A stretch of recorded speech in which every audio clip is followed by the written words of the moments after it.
Olá, tudo bem? Na aula passada, você acompanhou comigo as características físicas e humanas da Europa. Na aula de hoje, nós vamos dar sequência ao estudo do continente europeu. Hoje nós vamos conhecer um pouco da economia desse continente e vamos também trabalhar com alguns fatos políticos da Europa. Para iniciar a nossa aula com as características econômicas europeias, nós preparamos alguns mapas sobre a economia do continente. Acompanhe comigo na tela o primeiro mapa. Esse primeiro mapa, com a produção agropecuária, podemos conferir a distribuição genérica de atividades econômicas no continente. Ao norte, áreas muito geladas, obviamente impossíveis de se praticar a agropecuária aí. Descendo para o sul, passamos por florestas de coníferas, áreas que desenvolvem policultura e cultivo de cereais, policultura e criação e a agricultura do tipo mediterrânea. Na sequência desse mapa, você vai ter essa produção com mais detalhes. Vejam, nas áreas de florestas de coníferas, o aproveitamento da madeira para a produção de papel. Isso é muito importante na Rússia, Finlândia, Suécia e Noruega. Na área de policultura e cereais, destaques especialmente para a produção do trigo, a cevada, o centeio, a aveia, girassol e batata. Um pouco mais ao sul, novamente continuamos com a produção de trigo, cevada, importante a beterraba para a produção de açúcar, cultivo de milho, criação de suínos e bovinos. E na região do Mediterrâneo, produtos agrícolas típicos deste clima, a uva para a produção do vinho, oliveiras para o azeite, cítricos como a laranja e a criação de ovinos. No sul da Europa, é importante para a economia de alguns países a exportação do vinho, a exportação do azeite, por isso essas produções da uva e de oliveiras. Continuando a análise da economia da Europa, vamos seguir por mais algumas atividades num segundo mapa. Observem comigo na tela. Agora nós podemos começar destacando a produção pesqueira. Vários países europeus se destacam com a pesca. Ela é importante na região do Mar da Noruega, na verdade uma porção do Atlântico. A Noruega e a Islândia se destacam muito com essa atividade. A indústria pesqueira também é um destaque em Portugal. E a Rússia tem uma das maiores produções pesqueiras do mundo. Essa pesca, por exemplo, se verifica no Mar Cáspio. Na sequência do mapa, podemos observar a produção mineral da Europa. A Europa é um continente de dimensões territoriais reduzidas. Mesmo assim, nós encontramos uma série de minérios produzidos aí. O grande destaque individualmente é a Rússia, por sua grande extensão territorial e variedade de formações geológicas. Entre os minérios que podemos destacar na Europa, podemos salientar o minério de ferro, o manganês, o carvão, tudo isso muito importante para a produção siderúrgica. Alguns países que também se destacam com o urânio, o mercúrio e o petróleo, um outro grande destaque, na região próxima ao Mar Cáspio e na região do Mar do Norte, ali onde ao redor encontramos a Noruega, o Reino Unido e a Holanda. Na sequência do mapa, vamos conferir os principais centros industriais do continente europeu. Geograficamente, podemos perceber que os maiores centros industriais da Europa se encontram na porção ocidental do continente. Na porção ocidental da Europa estão hoje as maiores potências industriais deste continente: a França, a Alemanha, a Itália e o Reino Unido. Com relação a essa distribuição dos centros industriais no continente europeu, podemos lembrar que no leste da Europa, onde existiam os países que seguiam a economia planificada, a economia centralizada ou socialista, nós observamos principalmente um predomínio de indústrias do setor pesado, do setor de base.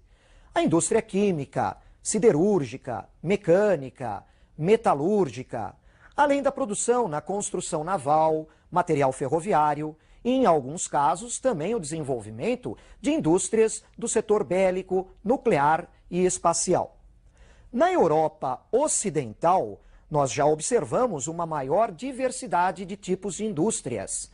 Aqueles 4 países que eu citei fazem parte do grupo chamado G7, os 7 países mais ricos do mundo.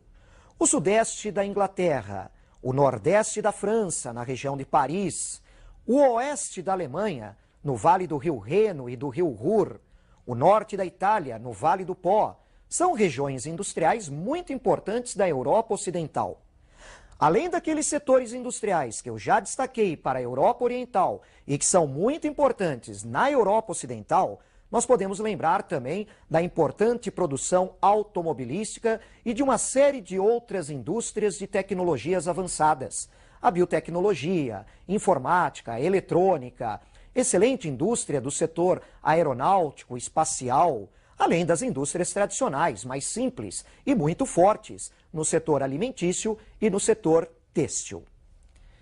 Por falar em economia da Europa, evidentemente não podemos esquecer das organizações econômicas desse continente. Dentre as organizações econômicas europeias, uma se destaca em especial, a União Europeia.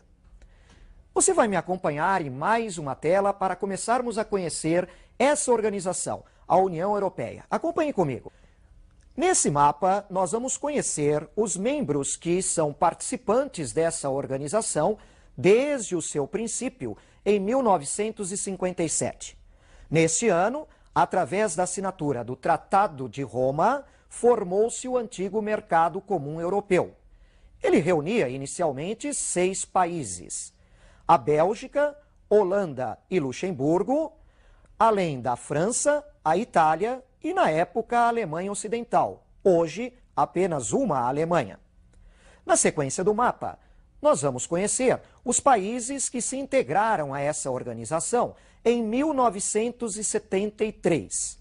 A Irlanda, o Reino Unido e a Dinamarca. Mais adiante, vejam o próximo mapa, nós vamos conferir a Grécia. Ela entrou para essa organização em 1981.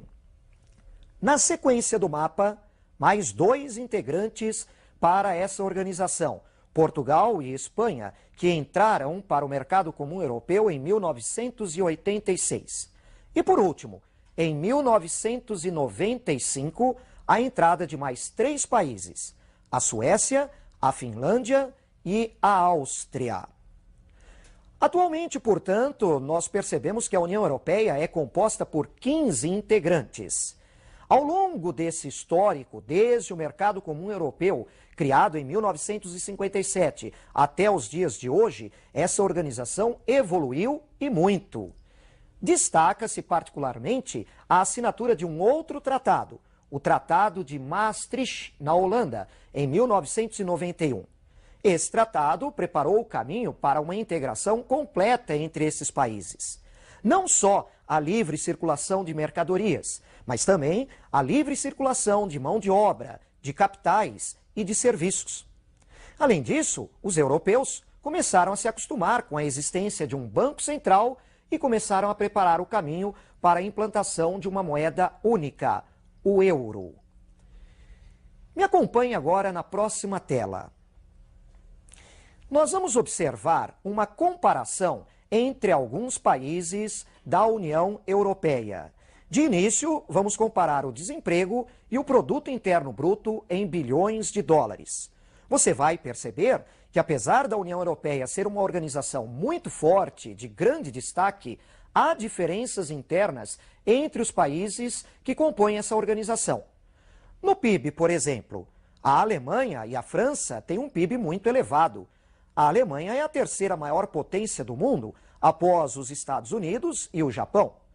Comparando com o PIB da Grécia e Portugal, nós percebemos que há países com uma economia muito menor do que os grandes líderes da União Europeia. A taxa de desemprego é uma preocupação nessa organização. E essa taxa de desemprego não está em relação direta com o PIB. Nós podemos perceber, por exemplo, que a Alemanha, apesar de ter o maior PIB da União Europeia, tem uma taxa de desemprego bem superior à de Portugal, que apresenta um PIB muito menor. Na sequência dessa tabela, nós vamos conferir também uma comparação entre o volume de exportações e importações, medidas em bilhões de dólares. Mais uma vez, podemos conferir a grande importância da Alemanha e da França. Elas representam uma grande parcela das exportações e importações dessa organização. Grécia e Portugal apresentam um papel muito menos importante nesse comércio, um volume comercial muito menor. A implantação do euro efetiva, com a moeda circulando, se dá a partir do dia 1º de janeiro de 2002, substituindo as moedas que existiam até então. Portanto, na França, não se fala mais no franco, se fala no euro. Na Alemanha, não se fala mais em marcos, se fala em euros. Agora me acompanhe na próxima tela. Quais são as alterações mais relevantes que ocorreram no quadro político e econômico na Europa no final do século XX? Muitas alterações ocorreram na Europa durante os anos 90. Alguns países se fragmentaram e entraram em extinção, como, por exemplo, a União Soviética. As duas Alemanhas, a Alemanha Ocidental e Oriental, se reunificaram. A Iugoslávia também se fragmentou.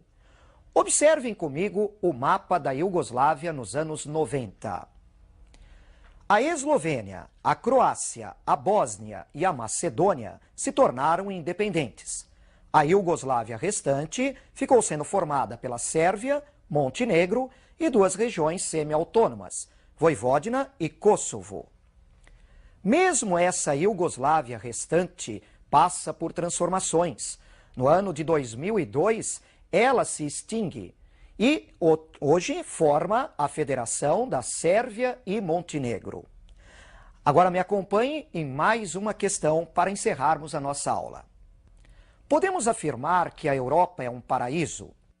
A Europa realmente é formada por uma série de países desenvolvidos, mas ela também apresenta problemas. Há desigualdades regionais e sociais. Existem países de terceiro mundo na Europa e uma série de outros problemas. Por exemplo, o terrorismo basco na Espanha, os conflitos entre católicos e protestantes na Irlanda do Norte, problemas que afetam o leste europeu com conflitos étnicos e tentativas de separatismo, por exemplo, dentro da Rússia. Portanto, não podemos esquecer desses problemas. A Europa também vive algumas questões políticas ou geopolíticas importantes para o seu vestibular. Assim, conhecemos na aula de hoje um pouco sobre a economia e alguns aspectos políticos do continente europeu. Continue estudando muito bem o nosso conteúdo e eu te aguardo, então, na nossa próxima aula. Até mais!